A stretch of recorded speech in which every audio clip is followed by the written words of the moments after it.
welcome Levi to the show. Levi is the owner of Angelus Brewing Supply and Taproom. Did I get that right? You got it. Awesome. Levi and I shared a really intimate moment. As those of you who know me, I was on a road trip for 2 months, and I tried to do my first interview from the motorhome, and it didn't go very well. And then I drove to a Starbucks parking lot. That didn't go very well. So this has been like 2 months in the making. So I'm really excited for today. Yeah, and you forgot about the time when I was trying to do the meeting from my car the first time. So it's like, yeah, this third time's the charm, hopefully. I didn't want to throw you under the bus for bad technology. I was going to wear it all, but it is what it is. I'm happy to be here. And so I'm going to get this show started. Just a couple of questions to get to know Levi before I start peppering you with stuff about your business. So as I mentioned, the business is Brewing, Supply, and Beer. So I see you're wearing one. What are your 3 favorite breweries that you just, when you see it coming in your store, you're like drooling? What are the top 3 if you had to name them? Ooh, that's tough, but there are just so many good breweries right now. It's a good time to be alive drinking beer. But I'd say Fontaine, it's actually a Belgian brewery. They're right up there as one of my top. And then as far as, you got to give some love to the local breweries, and Rubens in Seattle right here. They're doing fantastic work. We're always happy to bring stuff in from them. Last one, man, so hard. Chuckanut Brewery in Bellingham. Awesome lagers and pilsners. Great place to go have a beer too in downtown Bellingham. Is great. And I used to live in Ballard, and Rubens opened like 6 months. We'd already planned the move to swim, and I'm like, oh, couldn't you have been here for a couple of years while I was in walking distance? So it's definitely got a sweet spot in my heart. Yeah, it's a good zone to be at. A lot of breweries. More about Levi, so we can get to know, obviously, beer drinking. We'll get to that a little bit later, but more about you, your dream vacation. I'm giving you a blank check. You and your family get to go somewhere for 10 days. Where are you going and why? Well, I think the last time we started this meeting, I said Hawaii, but we went to Hawaii, so we checked that one off again. So yeah, I think I would go on a nice European beer tour. Starting in Germany, heading to Belgium, and then maybe making the wife happy and going down to like France and Italy and stuff. But European tour, just culture and beer. So you went to Hawaii within the last couple of months since we spoke? That's awesome. Yeah, we went to the Big Island for like a week and a half. Got the double negative COVID test, so we could all go there. Worth it. And definitely needed vacation after the last year for sure. Firefest year 2020. It's been a tough year, especially I know that you have with young ones at home and the homeschooling and with the weird year it's been. I'm happy for you guys that you got to do that. So it's cool that your dream vacation changed because you already checked off the bucket list of one that you wanted to get done, right? Yep. Just keep checking them off. So another thing I mentioned, because you have 2 young children, is that right? I do. Yeah, 12-year-old and a 7-year-old. Okay, so I'm assuming like me, because I have a 6 and 7-year-old, date nights are a pretty rare and sacred thing. When you get them, what's your favorite date night spot? Where do you and your wife like to go besides your location? Maybe you start there, but where are you guys going on a preferred night where you get a night to yourself?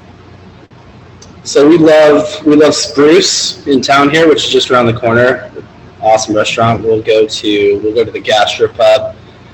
We even like popping out to Squim and going to Peninsula Taproom over there, and then going to Alderwood Bistro. So yeah, this is a few of our favorite spots. I got a Wildfire Grill. That's like 6 blocks from our house. We go there all the time. Yeah, we got some good spots to escape. And with my daughter, actually, she's turning 13 today, so she's turning into quite the sitter, the asset for babysitting the youngest one. So it's been kind of nice being able to get out a little bit for some dinner dates and whatnot. That's awesome. And I bet you it's got to feel good, as much as you love frequenting your own place. It probably feels nice to leave even the 15 miles and go to somewhere else to have a beer. It's probably nice as well to not be in your, home turf. Yeah, I try to not come in here if I'm, unless I'm working, It's a little hard to relax when you're in your own spot, Yeah. So I've been in many times because I'm a frequenter of craft brew, and I've been to your place a lot. How did you end up? Because I come to Port Angeles when we had young kids, and it was the brewing, really just a brewing supply store on a different street. And then all of a sudden, unbeknownst to me, I'm assuming you weren't the owner. You changed ownership. How did you end up in this place? So yeah, actually a friend of mine, Joe Scheidler, started the homebrew store in 2012 in the original location, which was right there on First Street, couple blocks or a couple stores down from Gastropub. So he started that in 2012. I was a pretty active member in the homebrew community. I was pretty excited when he opened up the shop. I was coming in quite a bit. And lo and behold, like 4 years later, he was kind of looking to get out of the industry. So I was pretty young and eager to get into the beer industry. Actually had a permit to start a small brewery in my garage at the time. So I was going down that path, and I was going to do a brewery, but the opportunity to buy the homebrew store came up, and so that was 2016. So I ended up doing that and buying the business from him and taking over in, I think it was March of 2016. In that location, so we did that. Let's see, until I moved to this location 2019.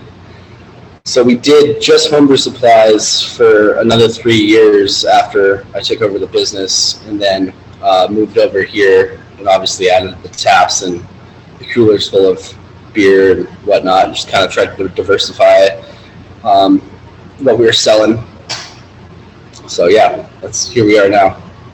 So you've got a deep down passion. For those of you who haven't been in, it's an awesome location because it's got a mix of everything. You can go in and get, how many taps do you guys have that are pouring at a time? We have 12. So 12 rotating taps. It's always going to be something different, which is something I love. It's kind of, you're not set in your ways. You're always going to find something new. But you've got a huge cooler full of all awesome craft beers that are shipped in from everywhere, and ciders and all that stuff. But you also sell the brewing supplies. So if anyone's interested, I didn't know that you had the history of craft brew. Do you think that you'll add brewing your own beer at some point, or have you found out after getting into the industry you're good doing what you're doing? Maybe, never say never, but for now I'm happy selling the beer from the professionals.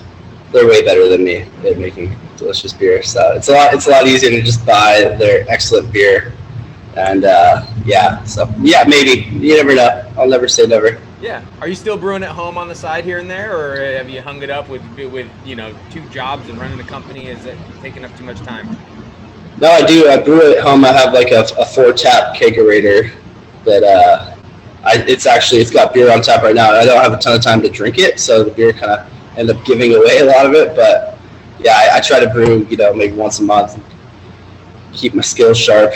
So you mentioned the Belgian style and the Belgian brewing. Is that kind of your sweet spot? I know right now the whole rage is, IPA everything. Hazy IPA seems to be like the in trendy thing. But you mentioned Belgian right off the top. Is that your go-to at home? I love sour beer. I love Belgian beer. I love triples, doubles, quads. That's probably my favorite region of beer for sure. But I don't really discriminate. I love, like I said, Chucknut, Rubens. I love IPAs. I love lagers.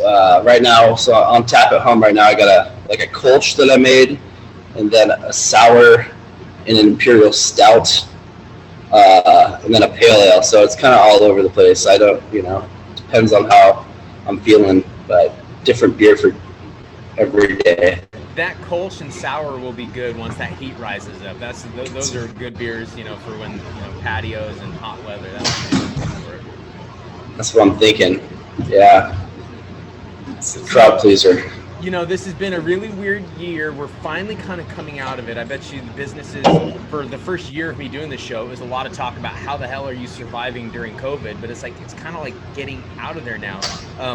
What are some of the challenges you're seeing post, pandemic? Obviously, we're still, I guess, sort of in it, but what are some of the challenges you're having now as a business owner that you're seeing? We're just kind of in this gray area as far as we're kind of out of it, we're kind of not, yes, we're wearing masks, but we're not, that sort of thing, and just kind of managing that. So that's really it. Honestly, I think we've made it through definitely the roughest patch, hopefully, so we're feeling pretty optimistic, but it feels pretty normal right now, other than, the masking and whatnot, but I think we're almost there. We've, most of our customers, we're just doing like a kind of an honor policy. You're not really checking vaccination cards. If you come in unmasked, I'm not going to be like, barcode of your vaccine number, Yeah, so that's been nice, and people have been able to see my face for the first time in a year. At first you feel kind of naked without it, but it's been so nice. So have you been manning the place? Because we talked a little bit. I know that you love working there, but it's hard to find people. Are you just burning the candle at both ends right now? Manning the shop as well? Yeah, pretty much. I mean, we lost a couple people, so I've been working a ton of hours, and nobody runs your business kind of like the way that you would, you know what I mean? So sometimes it feels better to just be here instead of, not, if you're going to receive a bunch of calls and texts anyways when you're sitting at home. But, so like you said, I do love working here. You get your social fix. You see a lot of people, it's a lot of my friends and local business owners that come in here. So I really enjoy the customer base, so it's not like we're dealing with a bunch of drunk people or anything like that. It's a super chill environment. So this summer is going to be wild though, for sure. I'm going to be working a lot, which is fine.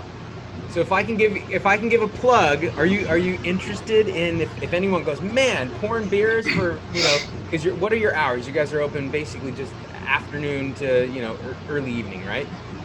Yeah, we're closed just Mondays. Then Tuesday, Wednesday, Thursday, it's 3 o'clock, 9. And then Friday, Saturday, we open a little earlier at noon. And then we go to 9 p.m. So pretty mellow hours. Yeah, if you're interested, if you don't even have to be, super beer savvy, right? Just, come chat with me. We'll see if you fit in.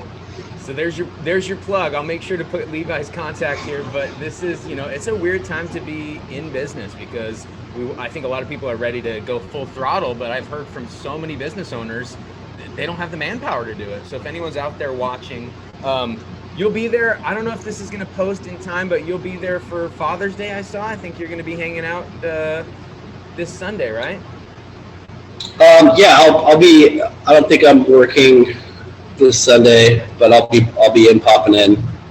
But we'll be here. We'll be open. We're open at 11 a.m. to 4 p.m. on Sunday. So nice as a day drinking hours. Who enjoys beer, I think we may be stopping in on Sunday. So we're heading out to the Lefties game, which is what a perfect afternoon. A cold pint and then head to the Lefties game. It sounds beautiful. So I'm going to wish you an early happy Father's Day. I'm going to thank you for your 15 minutes of fame. We are up. It's pretty painless, right? It was minor. Well, I hope that summer brings you an awesome time. Happy 13th birthday to your daughter. If she's in need of babysitting, you can send me her information because I have two, very energetic boys that she might be able to tame. So who knows? We could get her some money in her pocket too. Yeah, she's starting her babysitting Instagram account, so we'll get her off the. It's nothing wrong with a little entrepreneurship. It sounds like it runs in the family, so it sounds like You're doing well, and again, really appreciate you taking the time. I know it took 2.5 months, 2 failed tries in the making, but you were the hardest interview to pin down, so I appreciate your patience and getting through this with me. Thanks for having me, James. Maybe we'll see you Sunday.